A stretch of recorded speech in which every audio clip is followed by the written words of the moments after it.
মাননীয় স্পিকার, আপনাকে ধন্যবাদ।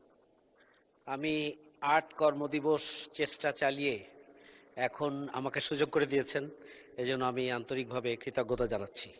আমি এই সুযোগে কৃতজ্ঞতা জানাচ্ছি আমার আমের রাজধানী চাঁপাইনবাবগঞ্জের সর্বস্তরের মানুষকে, যারা বিপুল ভোটের ব্যবধানে আমাকে বিজয়ী করে এই মহান সংসদে আসার সুযোগ করে দিয়েছেন।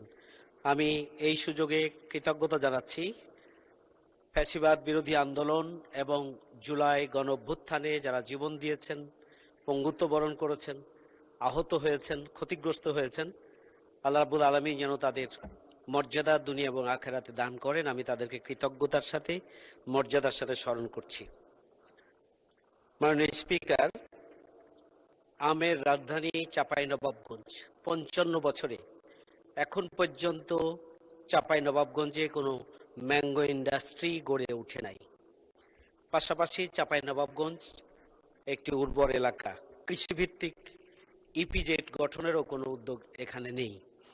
আমি প্রশ্ন করতে চাই যে সরকারি উদ্যোগ অথবা পিপিপি মডেল অথবা অন্য যে কোনো মডেলে চাঁপাইনবাবগঞ্জের এই আমকে ব্যাপকভাবে কাজে লাগিয়ে দেশের অর্থনীতিকে গতিশীল করার জন্য ম্যাঙ্গো ভিত্তিক ইন্ডাস্ট্রি গড়ে তোলার কোনো পদক্ষেপ নেবেন কিনা, পাশাপাশি কৃষিভিত্তিক ইপিজেড গঠনের কোনো উদ্যোগ মাননীয় মন্ত্রী নেবেন কিনা।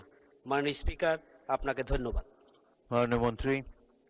মাননীয় স্পিকার, প্রশ্নটা ভালো, আইডিয়াটাও ভালো, এটার একটা সম্ভাব্যতা যাচাই করা যেতে পারে। ধন্যবাদ মাননীয় স্পিকার।